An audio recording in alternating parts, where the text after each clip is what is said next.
Hi, this is Indraneel and you are watching Business Bites in our channel The Spotlight, India's first online business news channel.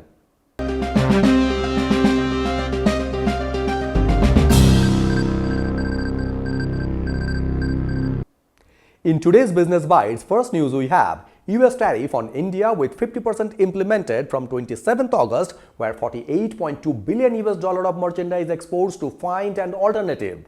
Second news we have Apple ties up with Reliance Jio to enable RCS messaging services on iPhones. Third news we have automobile and consumer electronics dealers are trading cautiously ahead of upcoming Diwali with a probable reduction in GST. Fourth news we have Birla Opus Paint and their B2B e-commerce business are on track to achieve their targeted growth path. And fifth news we have Jana Small Finance Bank to merge their investment and financial holding companies to improve operating efficiencies. In first news, US tariff on India with 50% implemented from 27th August, where 48.2 billion US dollar of merchandise exports to find an alternative. The central government of India is working on a multiple-pronged strategy to soften the impact of the 50% tariff that the US imposed on Indian goods, which will impact the 48.2 billion US dollar of its merchandise exports of labor-intensive sectors as exports of textile, shrimp, leather and gems and jewelry, among others, are expected to be the worst hit, while pharmaceuticals, electronics and petroleum products continue to be exempted from the tariff.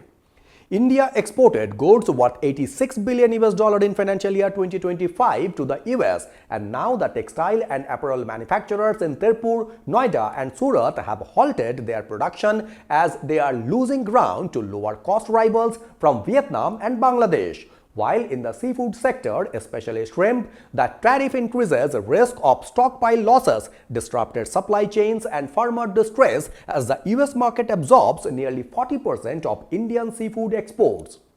India and the US are negotiating a bilateral trade agreement when American negotiators have postponed their India visit that was scheduled for August 25th.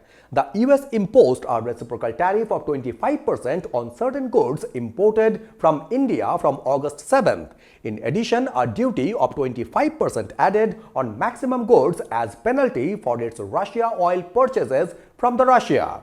To shield exporters from the impact, the Commerce and Industry Ministry is working on a 25,000 crore export promotion mission comprising several elements: trade finance, non-trade finance dealing with regulation, standards and market access, better brand recall for Brand India, e-commerce hubs and warehousing, and trade facilitation. While US President Mr. Donald Trump late on 25th August threatened countries that have digital taxes with subsequent additional tariffs on their goods if the legislation is not removed. In second news, Apple ties up with Reliance Jio to enable RCS messaging services on iPhones. Apple has locked its first Indian telecom partnership with Reliance Jio to enable rich communication services, that is RCS messaging on iPhones. With this integration, Jio users on iPhones can exchange iMessage-style blue-tick RCS text with high-resolution media over Wi-Fi or mobile data at no additional cost. The tie-up comes at a time when RCS adoption is accelerating in India, which is emerging as the leading market for the service by volumes and countering WhatsApp's dominance. RCS is a messaging standard developed by global telecom industry body GSMA in 2007 to upgrade SMS by including rich features like read receipts, file sharing, group chat, location sharing, and encryption to the messages. The goal was to create a universal standard for carrier-based messages that could compete with internet-based apps like WhatsApp, iMessage, and WeChat. Globally, RCS messaging is now live in 11 countries including India, and the Jio partnership is being seen as a key step in pushing adoption at scale given the Mukesh Ambani-owned telecom operator subscriber base of more than 494 million. We, the Spotlight, reported previously that Apple was set to partner rival mobile operating system operator Google so that RCS on iPhones and Android handset become interoperable. Google has already integrated the server with Jio and Vodafone Idea. Bharti Airtel, India's second largest telecom company, has refused to join hands with Google or Apple to enable RCS as it says the encrypted channel could spam users. Airtel has already approached the telecom regulator seeking to bring OTT communication channels under anti-spam regulations. But RCS is seen as a boost to carrier-led messaging services, which have been struggling to stay relevant in the era of OTT apps. On that context, for Apple, supporting RCS through tie-ups with telecom companies also reflects growing pressure from regulators and ecosystem players to ensure interoperability across platforms, where USA and Germany have seen RCS adoption exceeds 75% in a few short months, while Spain, France, and the UK are getting close to a similar adoption level. In third news, automobile and consumer electronics dealers are trading cautiously ahead of upcoming Diwali with a probable reduction in GST. The dealers are going slow on adding inventory to preserve working capital and avoid locking funds in input tax credit ahead of the anticipated rate cuts comes into effect, when Mahindra & Mahindra has advised its dealer to stock only what can be sold easily, particularly steering clear of high sales models. For most other car makers, however, it is still a wait-and-watch policy, according to a prominent dealer of multiple brands including Tata Motors, MG Motor India and Hyundai. A group of ministers on GST rate rationalization approved on August 21st when the centre's proposal to eliminate the 12% and 28% slab, consolidating the GST structure into two rates that are 5% and 18%.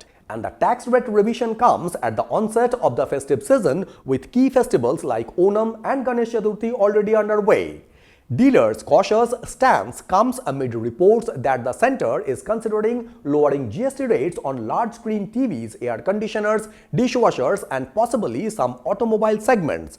A restructuring or even abolition of the compensation cess is also under deliberation, and these speculations compounding uncertainty in the trade ecosystem. Top electronics retailers including Vijay Sales and Great Eastern Retail confirmed that they are limiting purchases of big-ticket items like 32-inch and above TVs, ACs and dishwashers, and to manage the emerging concerns, companies like Hyundai, LG and Haier are holding active talks with distribution partners. In fourth news, Birla Opus Paint and their B2B e-commerce business are on track to achieve their targeted growth path. Birla Opus and Birla Pivot, the paint and the B2B e-commerce business of the Aditya Birla Group, are on track to achieve their ambitious target company set at their inception, when these are among the group's newest businesses and housed under Grasim Industries, which is the flagship company of the Aditya Birla Group. Birla Opus was launched early in 2024 and has already commissioned 5 manufacturing facilities, when the 6th set to be commissioned next month. The business is set to command nearly a fourth India's production capacity for decorative paints once it is fully functional. Since its launch pan-India, the company has already become the third largest player in India, which is currently dominated by Asian Paints. Grasim has spent 9,555 crore as capital expenditure on the paint business so far, and Birla Opus aims to have a revenue of 10,000 crore by the third year of its full-scale operations, while seeking a market share in line with its installed capacity.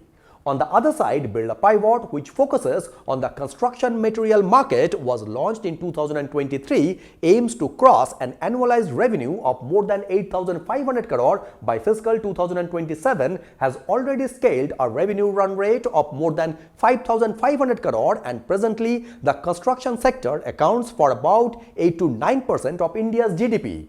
Birla Pivot is solving pain points with real impact, with a catalogue of over 40,000 SKUs and a presence in 375 cities across 26 states in a very short span, when the cement, paint and B2B e-commerce business together form Grasim's building material business, which bring in the largest revenue and operating profit for the company.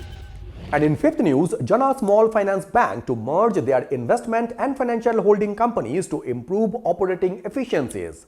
Jana Small Finance Bank has initiated a process to merge its non-operative financial holding company into core investment company to create a linear structure, though the bank is awaiting Reserve Bank of India's decision on its universal bank license application.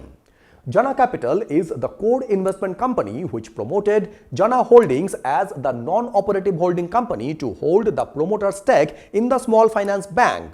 Jana Capital holds 100% in Jana Holdings, which in turn holds 21.88% in the bank.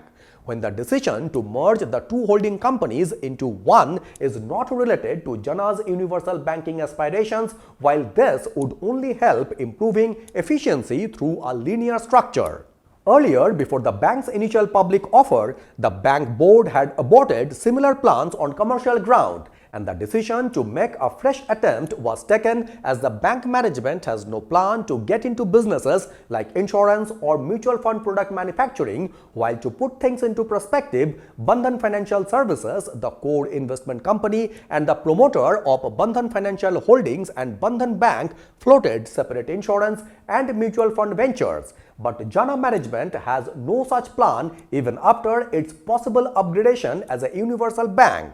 The universal banking license should certainly improve the velocity of CASA, that is current account and saving accounts, and deposit into the bank. When the Reserve Bank of India has recently given an in-principle universal banking license to AU Small Finance Bank, making it the first small finance bank to get a ticket to upgrade itself, while Ujjivan Small Finance Bank is another entity which also applied for the universal banking license. So these were the top 5 business newses from Business Bytes in our channel The Spotlight, India's first online business news channel. I would like to request you to please subscribe this channel so that you can have all the updates from our end. Thank you very much for watching Business Bytes and signing it off.